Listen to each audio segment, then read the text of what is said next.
இந்த கரூர் சம்பவம் நடந்து இவ்வளோ நாள் ஆனதுக்கப்புறமும் அரசாங்கத்தை பார்த்தும் விஜய் தரப்பை பார்த்தும் கேட்க வேண்டிய சில கேள்விகளை இங்கே யாருமே கேட்குறதே இல்லை. இங்கே என்ன நடந்துக்கிட்டு இருக்குது அப்படின்னா, ரெண்டு தரப்புக்கு இடையில் சண்டை நடந்துக்கிட்டு இருக்கு. விஜய் தரப்பு என்ன பண்ணுறாங்க, அரசு தான் காரணம் அப்படின்னு அவங்க குற்றம் சாட்டுறாங்க.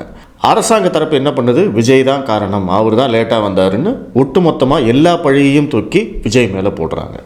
ஆனால் இங்கே இரண்டு தரப்புமே சில கேள்விகளை சந்திக்க மறுக்கிறது, சில கேள்விகளுக்கு பதில் சொல்ல மறுக்கிறது. அதை பற்றி தான் நம்ம இங்கே பேச போகிறோம்.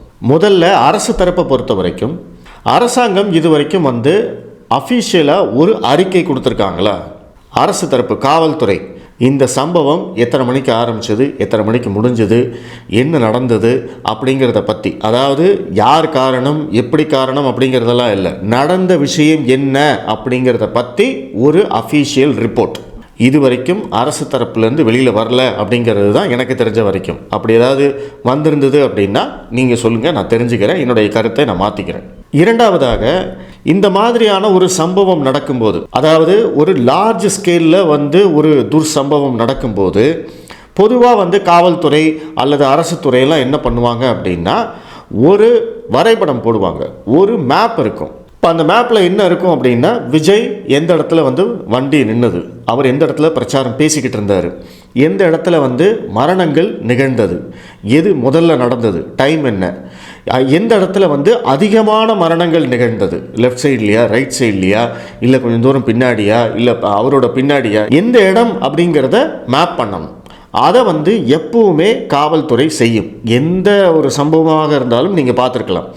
சாதாரண கொலை வழக்காக இருந்தாலும் நீங்கள் பார்த்துருக்கலாம், எந்த இடத்துல எப்படி வந்தாங்க. இப்போ உதாரணத்துக்கு ஆம்ஸ்ட்ராங் கொலை வழக்கு எடுத்துட்டிங்க அப்படின்னா, அவங்க எப்படி வந்தாங்க, எந்த இடத்துல அவர் வெட்டினாங்க அப்படிங்கிறது வரைக்கும் போலீஸ் ஒரு மேப் போடுவாங்க. பஹல்காம் தாக்குதல் சம்பவத்தை எடுத்துக்கோங்க.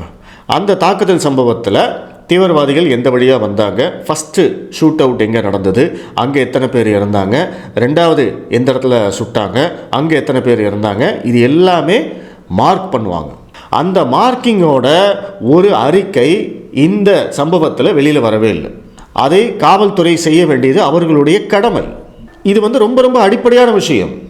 இந்த மாதிரி மேப் பண்ணுறதுக்கோ இல்லை இந்த வரைபடம் தயாரிப்பதற்கோ அறிக்கை அளிப்பதற்கோ காவல்துறையை எது தடுக்கிறது? ஏன் அதை செய்ய மாட்டேங்கிறீங்க? இதெல்லாம் செஞ்சால் தானே மக்களுக்கு உண்மை தெரியும். என்ன நடந்திருக்கு அப்படிங்கிறதே இப்போ வரைக்கும் கன்ஃபியூஷனாக இருக்கு இல்லையா? அதுக்கு கூட கிளாரிட்டி இல்லை அப்படின்னா என்ன அர்த்தம்? நீங்கள் விசாரணை செய்கிறது அப்படிங்கிறது இந்த நடந்த சம்பவத்துக்கு யார் காரணம், எது காரணம் அப்படிங்கிறத பற்றி தான் நம்ம விசாரணை செய்ய போகிறோம். கரெக்டு தானே? ஆனால் நடந்த சம்பவம் எப்படி நடந்தது, என்ன நடந்திருக்கு, அதை மக்கள் தெரிஞ்சுக்கணுமா வேண்டாமா? அதை அரசாங்கம் தானே சொல்லணும். அவங்க இது வரைக்கும் அதை சொல்லவே இல்லை. அதே மாதிரி அங்கே காவல்துறை எத்தனை பேர் இருந்தாங்க அப்படிங்கிறதுல இருவேறு மாறுபட்ட கருத்துக்கள் இருக்குது. ஒருத்தர் 500ங்கிறாங்க, ஒருத்தர் 600ங்கிறாங்க. முதலமைச்சர் சொல்வதற்கும் காவல்துறை டிஜிபி சொல்வதற்கும் வித்தியாசம் இருக்குது. அது குழப்பமாக இருக்குது. அதே மாதிரி உடல் கூராய்வு பண்ணது, போஸ்ட்மார்ட்டம் பண்ண அந்த பிரச்சனை, இந்த கேள்வியை உச்சநீதிமன்றமே கேட்டது. அங்கே 2 டேபிள் தானே இருந்தது, எப்படி இவ்வளோ சீக்கிரத்தில் 39-40 பேருக்கு நீங்கள் போஸ்ட்மார்ட்டம் பண்ணீங்கன்னு கேட்டாங்க. அதே கேள்வியைத்தான் இங்கே ஆரம்ப நாள்லேருந்தே நம்ம கேட்டுக்கிட்டே இருந்தோம்.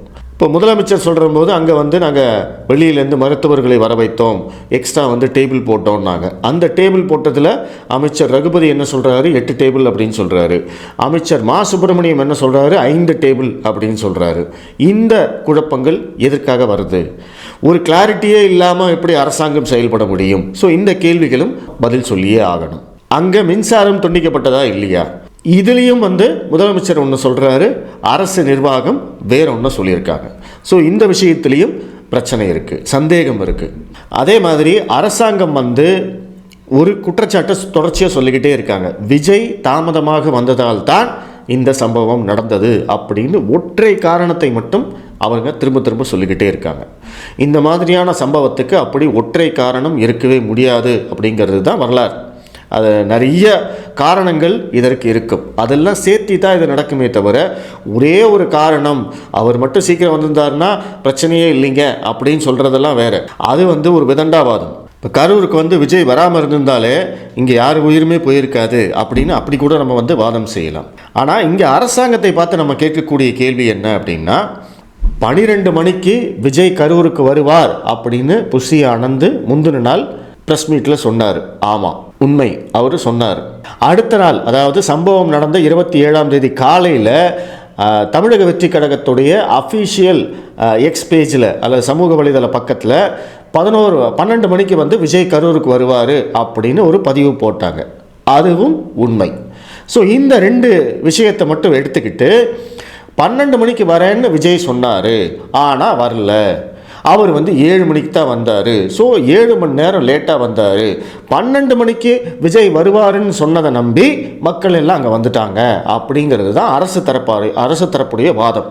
இந்த வாதமை ஏற்றுக்கொள்ளவே முடியாது. முதல்ல வந்து இந்த சமூக வலைதளத்தில் போடுறது இல்லை ப்ரெஸ் மீட்டில் சொல்கிறது இதெல்லாம் வந்து அதிகாரப்பூர்வ அறிவிப்பு அப்படிங்கிறது கிடையாது. காவல்துறைக்கு விஜய் தரப்பு கோரிக்கை வைக்கிற போது அவங்க என்ன டைம் சொன்னாங்க? காவல்துறை என்ன டைம் கொடுத்தது? 3 to 10. அந்த டயத்துக்குள்ளே விஜய் வந்தாரா அப்படிங்கிறது தான் நீதிமன்றம் கேட்கும்.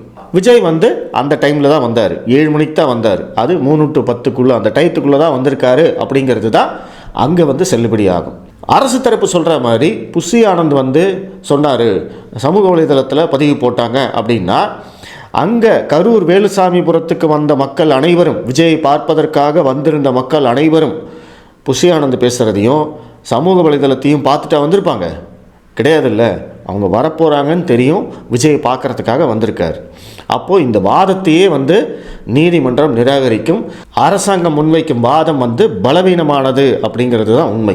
அது மட்டும் இல்லாமல் விஜய் காலையில் சென்னை கிளம்புறதுலேருந்து அவர் சாயந்தரம் கரூர் வர வரைக்கும் அத்தனையும் வந்து லைவாக நம்ம டிவியில் பார்த்தோம். அங்கே இருக்கிற அத்தனை பேருக்கும் மொபைல் ஃபோன் இருக்குது, இன்டர்நெட் இருக்குது. இன்றைக்கி அவர் எங்கே இருக்கார், விஜய் எங்கே இருக்காருன்னு வந்து ஏதோ ஒரு நியூஸ் சேனலில் யூடியூப்பில் போய் பார்த்தாலே தெரிஞ்சு போயிடும் அவர் வந்து 12 மணிக்கு கரூருக்கு வரமாட்டாருன்னு. ஸோ அதனால் மக்கள் வந்து அந்தளவுக்கு முட்டாள் இல்லை. புஷி ஆனந்த் சொன்னது மட்டும்தான் ஃபைனலு, அதனால் 12 மணிக்கு விஜய் வந்துடுவார் அப்படிங்கிறத நம்பி அத்தனை மக்களும் அங்கே இல்லை. விஜயை பார்க்குறதுக்கு வந்திருக்காங்க. இப்படி ஒரு அசம்பாவிதம் நடந்திருக்கு, அவங்க காத்திருந்தது உண்மை. அதனால் அரசாங்கத்துடைய இந்த வாதம் வந்து பலவீனமானது. அரசாங்கம் திரும்ப திரும்ப இதை சொல்வதன் மூலம் அவங்க தப்பிச்சுக்கிறதுக்கு பார்க்குறாங்க அப்படிங்கிறது தான் மக்களும் புரிஞ்சுப்பாங்க. நீதிமன்றமும் இந்த வாதத்தை நிராகரிக்கும். அதற்கு பிறகு வந்து குடிநீர் இல்லை, கழிப்பறை இல்லை அப்படின்னு வந்து முதல்வர் அவர்களே சட்டமன்றத்தில் பேசியிருக்காரு. அது உண்மை. மக்கள் வந்து மத்தியானத்துலேருந்து காத்துக்கிட்டு இருக்காங்க. அவங்களுக்கு குடிக்கிறதுக்கு தண்ணி இல்லை, ப்ளஸ் வந்து கூட்ட நெரிசல் வேறு, வெயில் வேறு, இது எல்லாம் சேர்ந்து அவங்க டீஹைட்ரேஷன் ஆகி தான் மயக்கம் போட்டு விழுந்திருக்காங்க அப்படின்னு வந்து மருத்துவர் அறிக்கையே வந்து சொல்லுது. அப்போது இந்த இடத்துல வந்து குடிநீர் ஏற்பாடு செய்ய வேண்டியது, கழிப்பறை ஏற்பாடு செய்ய வேண்டியது, அல்லது அங்கிருந்த பெண்களுக்கு பாதுகாப்பு கொடுப்பது, குழந்தைகளுக்கு பாதுகாப்பு கொடுப்பது, இது எல்லாமே வந்து தாவேகா நிர்வாகிகளுடைய கடமை. விஜய் கட்சியினரை பார்த்து கண்டிப்பாக இந்த கேள்வி கேட்கலாம், கேள்வி கேட்கப்படும். சிபிஐ என்கொயரியில் கண்டிப்பாக கேட்பாங்க. பட் அதுக்கு முன்னாடி அரசாங்கம் இந்த விஷயத்தில் என்ன பண்ணாங்க? மத்தியானத்துலேருந்து மக்கள் எல்லாம் நிற்கிறாங்கன்னு தெரியும், வெயில் அதிகமாக இருக்குதுன்னு தெரியும், பயங்கர கூட்ட நெரிசல் அப்படிங்கிறது தெரியும். அங்கே இருக்கக்கூடிய காவல்துறைக்கு அங்கே மக்களுக்கு வந்து குடிதண்ணீர் இருக்கா, மக்கள் வெளியேறுவதற்கு வழி இருக்கா, கழிப்பறை இருக்கா, என்ன நடந்துகிட்டு இருக்கு அப்படிங்கிற கிரவுண்ட் ரிப்போர்ட்டு காவல்துறைக்கு தெரியும், உளவுத்துறைக்கு தெரியும். அவங்க என்ன பண்ணாங்க? அவங்க ரிப்போர்ட் கொடுத்தாங்களா? அந்த ரிப்போர்ட்டுக்கு காவல்துறை எப்படி செயலாற்றியது? அந்த ரிப்போர்ட்டுக்கு அரசு நிர்வாகம், மாவட்ட நிர்வாகம் என்ன பண்ணாங்க? இந்த கேள்விக்கு அரசு பதில் சொல்லணும்.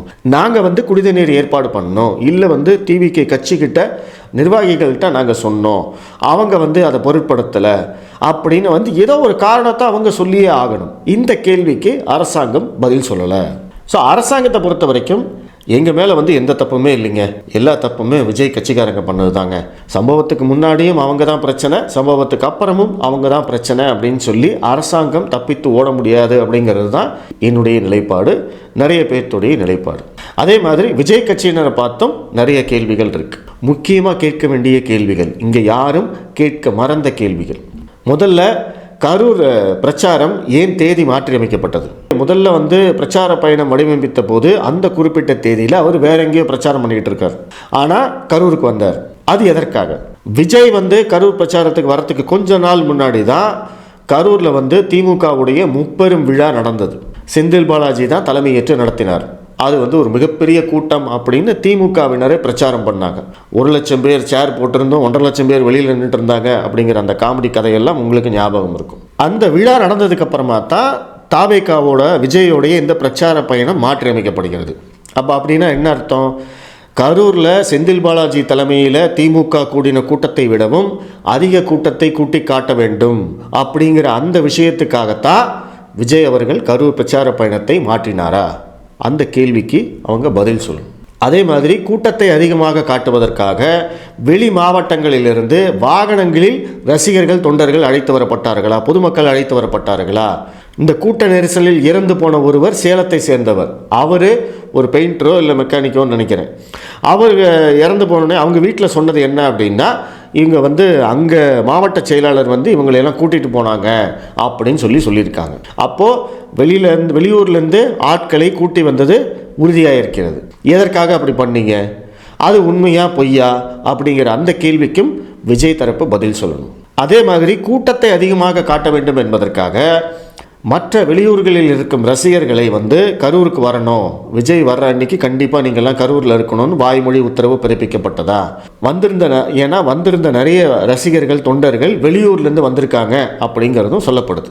ஸோ அப்போ அந்த கேள்விக்கும் விஜய் தரப்பு கட்சியினர் வந்து பதில் சொல்லணும். நாமக்கல்லில் கூட்டம் முடிஞ்சுது. நாமக்கல்லேருந்து கரூர் வர வரைக்கும் விஜய் பின்னாடியே அத்தனை ரசிகர்கள் தொண்டர்கள் வந்துக்கிட்டே இருக்காங்க. அவங்கள ஏன் தடுத்து நிறுத்தலை? அவங்கள பார்த்து விஜய் ஒரு வார்த்தை சொல்லியிருந்தா யாரும் வரக்கூடாது அப்படின்னு சொல்லியிருந்தா அவங்க வந்திருக்க மாட்டாங்க. அதை விஜய் செய்யவே இல்லை. ஏன் செய்யலை? கரூர் நகரத்துக்கு வெளியில் வந்ததுக்கப்புறமா அந்த பைபாஸ் சாலையிலேயே வந்து மிகப்பெரிய கூட்டம் காத்துட்டு இருந்தது. அங்கேயே வந்து விஜய் வாகனத்து மேலே ஏறி கை காட்டிட்டு வந்திருந்தாரு அப்படின்னா அந்த கூட்டமெல்லாம் அவரை பார்த்துட்டு மேக்சிமம் பேர் கலைஞ்சு போயிருப்பாங்க, ரசிகர்கள் மட்டும் அவர் பின்னாடி வந்திருப்பாங்க. ஆனால் விஜய் மேலே ஏறவே இல்லை. விஜய் எங்கே வந்து மேலே ஏறுறாரு அப்படின்னா, எந்த இடத்துல அவருக்கு கொடுக்கப்பட்டதோ, பேசுகிறதுக்கு கொடுக்கப்பட்டதோ அந்த இடத்துக்கு வந்து தான் அவர் மேலேயே ஏறுறாரு. ஸோ அது வரைக்கும் விஜய் பார்ப்பதற்கு மக்களுக்கு வந்து வழியே இல்லை. அதை ஏன் வந்து விஜய் செய்யலை? பைபாஸ்லேருந்து கரூர் மாநகரத்துக்குள்ளே நுழையிற போதே அவ்வளவு கூட்டம் இருக்குன்னு தெரிஞ்சும் அவர் மேலே ஏறி நின்றுருந்து கை காமிச்சு எல்லா பக்கமும் கை காமிச்சிருந்தாரு அப்படின்னா குழந்தைங்களோ பெரியவங்களோ அவரை பார்த்துட்டு கிளம்பியிருப்பாங்க. அரசியல் ரீதியாக அவரோட பேச்சை கேட்கணும்னு நினைக்கிறவங்க அந்த கூட்டத்துக்கு வரத்துக்கு முயற்சி பண்ணுவாங்க.